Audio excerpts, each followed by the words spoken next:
आप तैयार हैं वचनों को सुनने के लिए?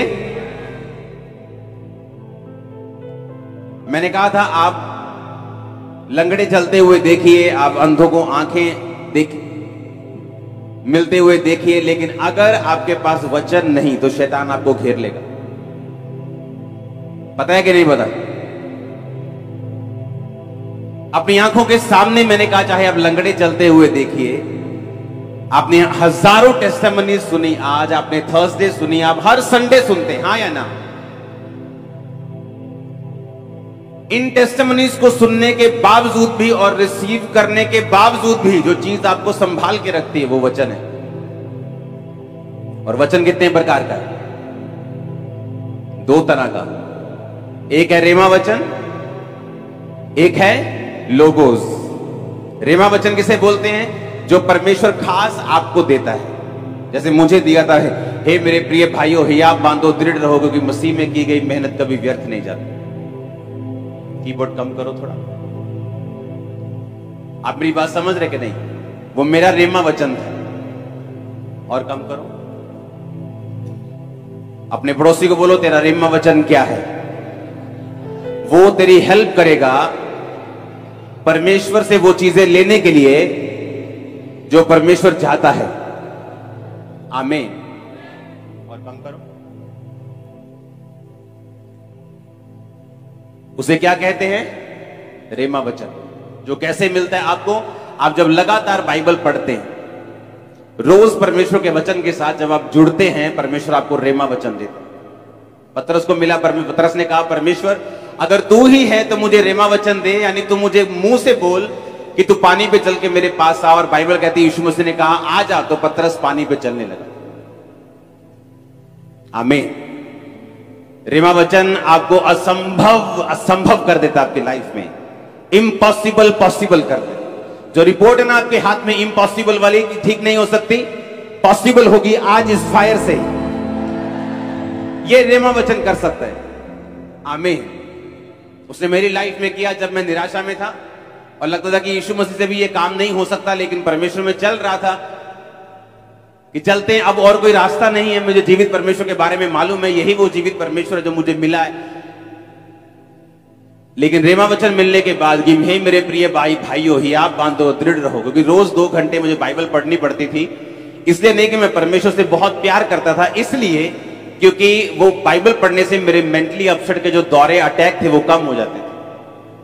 तो मुझे बाइबल पढ़ना मेरी मजबूरी थी। बाइबल पढ़ने से मुझे आराम मिलता था और दुष्ट आत्मा के अटैक कम हो जाते थे, और इसीलिए मैं बाइबल पढ़ता रहता था। और जब बाइबल पढ़ने की आदत पड़ गई, बाइबल पढ़ते पढ़ते एक वचन मेरे सामने आया और मुझे लगा कि नहीं, ये वचन आम वचन नहीं है, परमेश्वर ने मुझसे आज खास बात की है। और उसी वचन के जरिए मैंने मेहनत करनी शुरू की और आज मैं आपके सामने हूं। आमीन। मेरे लिए वो वचन था, आपके लिए कोई भी हो सकता है। किसी के लिए कोई भी वचन रेमा वचन बन सकता है। रेमा वचन वही बाइबल का लिखा हुआ वचन ही होता है, लेकिन जब आप रोज बाइबल पढ़ते हैं, एक दिन कोई ना कोई वचन ऐसा होता है जो आपके दिल में घर कर जाता है और आपको मालूम होता है कि ये आज मैंने सिंपल वचन नहीं पढ़ा, आज परमेश्वर ने इस वचन के जरिए खास मुझसे बात की। आमीन। लेकिन लोगोस वचन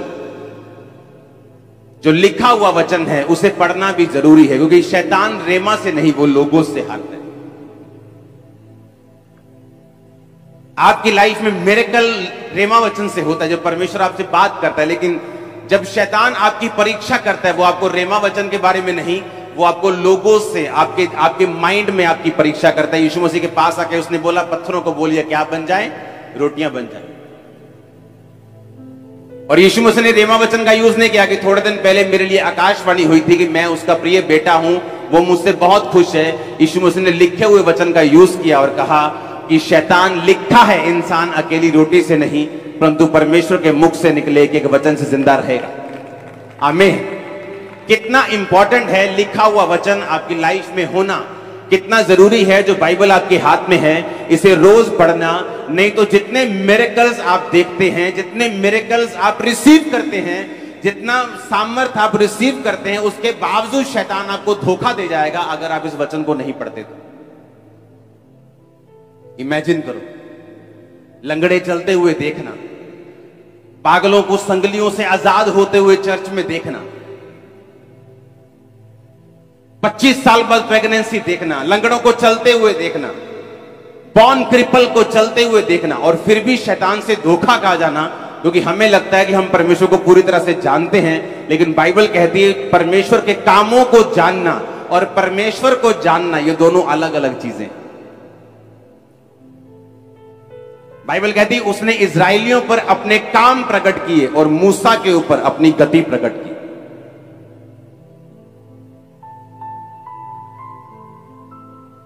आनंदित हो जब परमेश्वर काम करे, खुशी मनाओ जब वो गवाहियां दे। हम हर रोज प्रार्थना करते परमेश्वर हमारी गवाहियों के टेस्टिमोनीज के लेवल को बढ़ा और सामर्थ्य दे, और लंगड़े चलाने की और मुर्दों को जिलाने की। लेकिन साथ साथ हम ये भी ध्यान रखते हैं कि जिस चीज ने हमें संभाल के रखना है और शैतान से बचाना है और उस पर वार करने का हमें ताकत देनी है, वो परमेश्वर का वचन है। अपने पड़ोसी को बोलो रोज पढ़ना है, आराम से, ध्यान से, फोकस से और आत्मा से इसे पढ़ना है। आमीन। अगर आप बाइबल को पढ़ने की आदत डाल लेंगे तो जब शैतान आपकी परीक्षा करने के लिए आएगा, आप उसे दबा देंगे अपने पैरों के नीचे। मैं आपको सच कह रहा हूं। आमीन। क्योंकि जब वो अपने क्वेश्चंस के साथ आता है तो आपके माइंड में आता है, आपके माइंड में वो अजीब से क्वेश्चंस पैदा करता है, सवाल पैदा करता है, आपको अलग अलग तरह से वो टॉर्चर करने की कोशिश करता है, आपको पाप के फायदे दिखाने की कोशिश करता है, वो कई कुछ करने की कोशिश करता है। और अगर आपने सिर्फ लंगड़े चलते हुए देखें और वचन के बारे में आपको जीरो नॉलेज है तो आप फंस जाएंगे। इसीलिए मैं कहता हूं कि उस चर्च को अटेंड करो जहां परमेश्वर का वचन आपको गहराई से मिल रहा हो। वो जहां भी हो, आप जहां भी जिस देश में मुझे सुन रहे हैं, अगर आप वचन में कच्चे रह गए तो शैतान के लिए आप एक इजी टारगेट हैं। उसे मालूम है कि उसे एक्सपीरियंस है, वो पुराना सांप है, उसे मालूम है आपको किस तरह से घेरना है। उसने यीशु मसीह के पास आके बड़ी बड़ी बातें नहीं की। उसे मालूम था कि 40 दिनों का यीशु मसीह भूखे हैं, तो उसने कहा कि अगर तू परमेश्वर का बेटा है तो पत्थरों को रोटियां बन जाएं, बोल दे। शैतान को मालूम है आपको क्या चाहिए।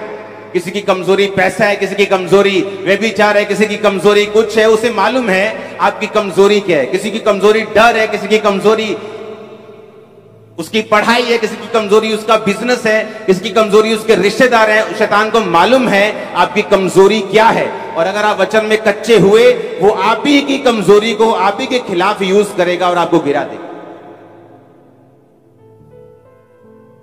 और वचन आपको ताकत देता है अपनी कमजोरियों के ऊपर ओवरकम करने के लिए। वचन आपको ताकत देता है अपने पाप के ऊपर कब्जा करने के लिए।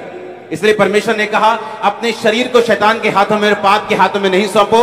अपने अंगों को धर्म के हथियार होने के लिए परमेश्वर के हाथों में सौंप दो।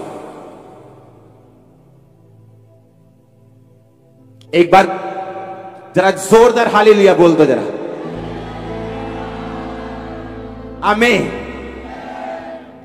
इसलिए अगर आप वचन से प्यार करते हैं, इसको रोज पढ़ते हैं, ये आपके मोबाइल में होना चाहिए। जिस तरह फेसबुक आपके मोबाइल में है, ये आपके घरों के ऊपर टंगा हुआ होना चाहिए।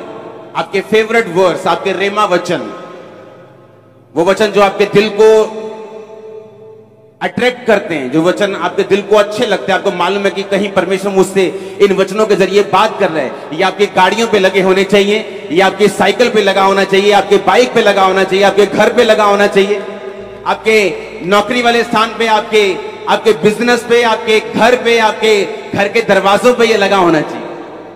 इसी ने आपको बचाना है। जो कुछ आप ले भी रहे हो ना खुदा से, अगर आपने कैंसर से हीलिंग ले ली है, इसको संभाल के भी वही वचन हेल्प करेगा कि आप रख सकें। आमीन। इतना जरूरी है परमेश्वर के वचन को पढ़ना और इसे समझना। आमीन।